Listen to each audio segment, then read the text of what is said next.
Alléluia, Kembona Yahweh, Yemba, Alléluia, oui. Alléluia, Alléluia, Kembona Yahweh. Shalom, shalom et bien-aimés dans le Seigneur. Na méditation na biso, bon na après-midi à l'élo, potoko na partage to bondeli Père éternel, to pambolio, to kumisio, to netoli kombo na yo, mokonzi na bakoni mokonzi na bilaka, papa. Nangonga oyo to tiki lisusu journée na biso na maboko na yo, esimba mi na yo ezala boboto lite. Tiki no kokota na biso na poko papa, pambola moko na moko koyoka partage oyo. Nzambe na bomo ito élevé olikolo na nyonso, Yesu Masia. Yonde mokonzi pe mobikisi na biso ozala sima liloba na yo kokisango to bebisi nyonso abokese na kombo na Yesu Masia. Nzambe ozwa lokumu. Amen. Shalom et bien-aimés dans le Seigneur. Na méditation na biso na après-midi à l'élo potokota na partage to kendeka wana place to sukaki bongo na Genèse chapitre 37 na verset Genèse chapitre 37 tobandi na verset 33 mais tobandi nano tokobana même na 32.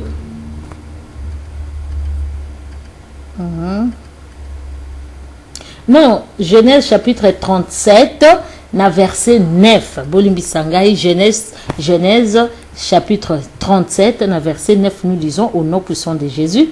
Bible ndenge et kabwani boye na kedeng na 33.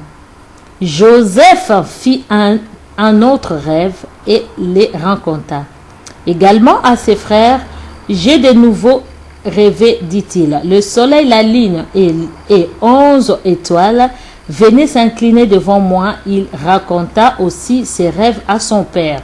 Celui-ci les réprimanda et en lui disant: Qu'as-tu rêvé là? Devrons-nous, tes frères, ta mère et moi-même, venir nous incliner jusqu'à terre devant toi? Ses frères étaient jaloux de lui, mais son père répondait souvent à ses rêves. Alléluia. Awa, le biso Joseph tolobaki la fois passée que to solo la ki li kamakoza na discrétion. Ndenge nini okoki et puis tolobaki lisusu ke binemi na biso ya liboso biblia elobi na biso bazaka ka les gens de notre propre maison. À des fois to ignoraka bato. À des fois to kanisa neti bato alibanda kaka. Oui, batalibanda bazali. Bandoki ya famille, bandoki ya quartier, bandoki ya libota.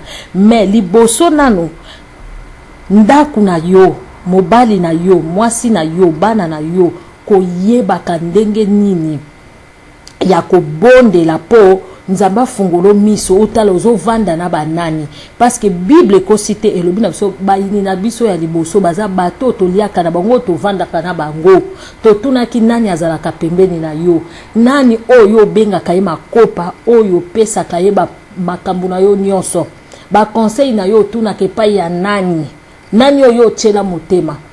Est-ce que bana na yo liaka na bango chaque midi na table? Est-ce que oza sûr à part yo kolia na yo mwana kendaka ba réunion place mususu te?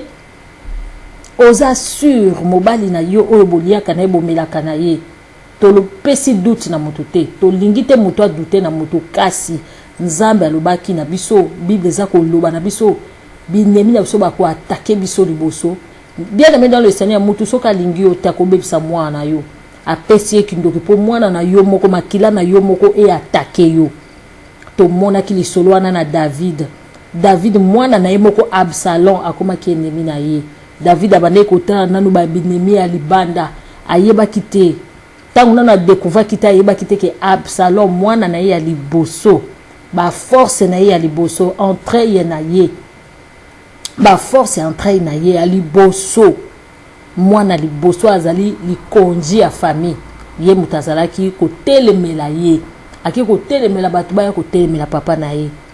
Bande konanga to biso tozali ko se sous-estimer bato o to vanda kala bango ndako moko ba proche na biso camarade na obi camarade nango to utane kin to banana e kala ya ko salanga mabeti mobali nanga modèle alinganga to lobite mais bible zo bana biso kaka tozala prudent lokola serpent et humble lokola colombe. Alléluia.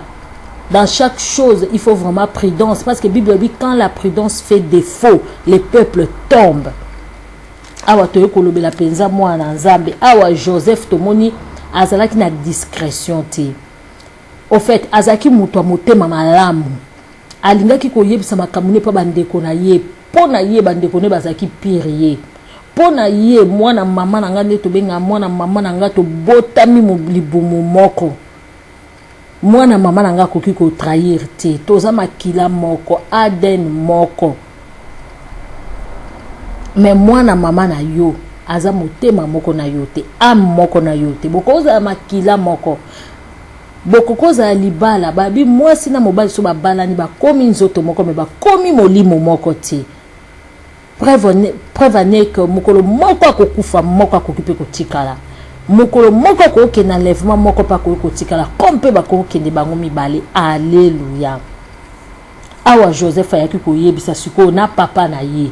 Abina sali sous rêve mususu moi na sanza. Et puis awa pena zwa ki yango avec précision. Alobi pena moi na sanza 11 étoiles. E bandaki koya. Et komi liboso na ngai. Et puis e s'est incliné liboso na nga. Papa na ye mutu ya ba songe. Pour Jacob a qui mutaba songe. Jacob a bundana nzambe na songe. Balobi ke Jacob a kangi mutabinga na kotika ote kino kopambola ngai. Babi ke Jacob a buka na ki kote moko. Bible mteso sapso po a bundi na nzambe. A bundi na nzambe na boete mena ndoto na ye. Tant baza ko ba ange de l'Éternel. Tant baza ko yana maluba se présenta ka ye moko lokola nzambe parce que aza ko mema liloba na nzambe. Jacob kolo bandoto papa ya nani? Isaac kolo bando papa ya non Jacob kutu papa ya Joseph kolo bandoto ye motanga bano kima yana Esaü amona beshela ba ange. Donc ayebi loko Joseph aoloba. Ayebi loko Joseph azoloba balobi epesa ki Jacob ekimi ata azoloba babe ando kansaka na bandoto wana lobi soleil eza lokola papa ye moko na 11 étoiles. Donc soleil muto angengisa ndaku. Soleil mama to papa azalaka lumière ya ndaku na ye. Mais awa Joseph a moni penza vis-à-vis. Eza sustendo to alota ki obanzete 11. Mais aloti na soleil. Na ba étoile. Do moya munene. Na ba moya mike eye ko gumba melaye. Alléluia. Ndekoranga. Eza na batu mususu ba bonga na ndoto. Keba na bandoto na yo lotaka nini pe nani.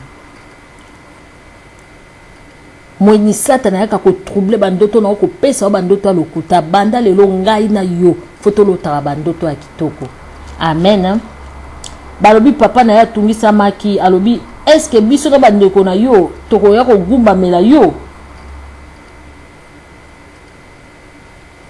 Na 12 balobi les frères de Jacob se rendirent dans la région de Shichem pour y faire prêtre le troupeau et les cheveux le chèvre de leur papa. Un jour, Jacob dit à Joseph, tes frères gardent les troupeaux près de Shichem, va les trouver de ma part. Oui, père, répondit Joseph. Jacob reprit, va voir s'ils vont bien, ainsi que les troupeaux, puis tu m'en rapportas des nouvelles. Papa Jacob awatinda ki Jacob albi akeno tala bandeko na ye place baso beaucoup la bibwele soku baza bien et bongo ye la ba nouvelle. Jacob l'envoya donc depuis la vallée d'Hébron. Quand Joseph arriva près de Shichem, un homme les rencontra tandis qu'il était dans la campagne. Il interrogea que cherches-tu? Je cherche mes frères, répondit Joseph. Peux-tu me dire où ils sont avec leurs troupeaux?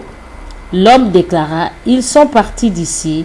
Je les ai attendus dire qu'il allait du côté de Dothan. Joseph partit à la recherche de ses frères et les trouva à Dothan. Ceux les virent le loin avant qu'ils les aient rejoints.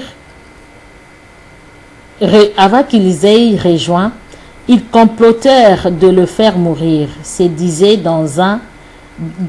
les uns et les autres. Et voici l'homme au rêve. Profitons-en pour le tuer. Nous jetterons son cadavre dans une citerne et nous dirons qu'une bête féroce l'a dévoré. On verra bien alors si ces rêves se réalisèrent.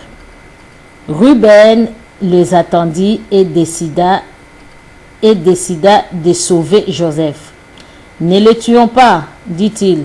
Puis il ajouta, ne commettez pas un meurtre, jetez-les simplement dans cette citerne du désert, mais ne le tuez pas. Il leur parlait ainsi afin de pouvoir le sauver et le ramener à son père. 22. Dès que Joseph arriva près de ses frères, il se saisit de lui, les dépouillèrent de sa belle tunique et jetèrent dans la citerne. Cette citerne était à sec, complètement vide. Puis ils s'assirent pour manger. Ils virent passer une caravane d'Ismaélites qui venaient du pays des Galants et se dirigeaient vers l'Égypte. Leurs chameaux transportaient diverses résines odorifiantes, gomme adrantante, baume et ladanoun. Judas dit à ses frères, quel intérêt avons-nous à tuer notre frère et à cacher sa mort? Vendons-le plutôt à ces Ismaélites, mais ne le touchons pas à sa vie. Malgré tout, il est de notre famille. Il est notre frère. Bien-aimé dans le Seigneur, bateau bazo comploté baboma Joseph kaka bateau ya famille na ye. Bana ya papa moko, mama moko. Bon, ba mama mususu pe bazala ki différent, mais bazala ki considéré le ko la bana ya papa moko na mama moko. Parce que Rachel na Léa bazala ki yaya na leki, ba wuta na sang moko. À part bana esclave, ba wuta na sang moko bien-aimé. Mais bazali ko comploter côté mususu bazaba na mama leki na bana mama kulutu, côté mususu bazaba na tata moko, mais ba comploter kaka ba boma Joseph likolo ya ndoto bandeko nanga. Discrétion ezangaki Joseph, bolingo elekaki, balobi amour eza ko exclure contrôle te. Ata Bible na proverbe eza ko bana biso bana na yo ta musu fo beta bango fimbo po bayo kiso soni te mokolo mususu na miso ya bato. Elinka ko bake I ato lingi bana no mingi ezate to mona ba mama mususu ata na poto ata na Kinshasa ayebi ke budget na yeta musu eza ebele te mako tikela mona frigo mona zo fungola ba afungoli ji atiki ji polele afungoli ji ati to nyoso yazo lakisa bolingo bana lelo bana ba okende pa batu baksumuna ke bana bazana éducation ti pona nini mama papa yo bane ko mona ke ko éduquer bana ezalo ko gangela bana so bana to bite ko traumatiser bana mais ko éduquer bana ko gangela mona so asali mabe ko talisa eke kambo yo sali mabe pona yo bane ko mona ba ko gangela bana ngate bana nga baza ba roi ba ko simba bango te ba ko sala boite lobi bana na ba ko so soni na miso bato. Pona nini bolingo za ko exclure contrôle te. Ata papa ata mama olingi papa mingi, papa pa lingi mama mingi yango te ekotinda ke otinda mwasi na finga ta ba parents na yo parce que yo lingaka ye mingi, otinda mobali na yo asa n'importe quoi parce que yo lingaka ye mingi. Donc amour eza ko inscrire contrôle te. Joseph azaki na bolingo ko leka alinga ki bandeko na ye mingi ande ko cacher bango ta secret moko te. Alléluia. Abane ko mona nyonso nazo mona tout partager na bango, mais yo zo partager na baninga bonheur na yo ebi baninga nde bazo comme te a passe tango yo ke na oyebisa pire yo wana nga na obala lobi yo kanisa sepela nango tango yo ke na oyebisa sango malamu ba bonne nouvelle autant puisque ya zorata bonne nouvelle mon côté lelo yeli sangwa libala lobi yeli ke o nazo bala lobi okuno balo yeli ke nazana zemi ye autant puisque azala ke pa na bango yo kanisa sepelaka na yo ya za mutamasumu ya kendaka kosala peut-être asalaka makambo mabe po azwa mbongo yo kendaka prière okendaka musala vie na yo eza na droiture yo kanisi ya sepelaka nango. Alléluia. Bien aimé dans le Seigneur yango pe Bible ezoloba towelaka mingi koloba te toyokaka toboyi te tokoki kobomba bonheur te mais yeba ozo célébrer bonheur na ona nani bamusu babonga na bandoto bamusu pe batekama pe babomama na bandoto yo kuna ozokende yebisa mutu nalotaki mama na ngambo mabe yo yebi moto yo ozoyebisa ta musu baloka na mama wana lobi ake koyebisa oyebi nini abi alotaki yo kuto yebi ki amonaki yo lobi basangani ba yesusu na force mususu ndeko nanga tokeba obengaka nani pire yo. Alléluia.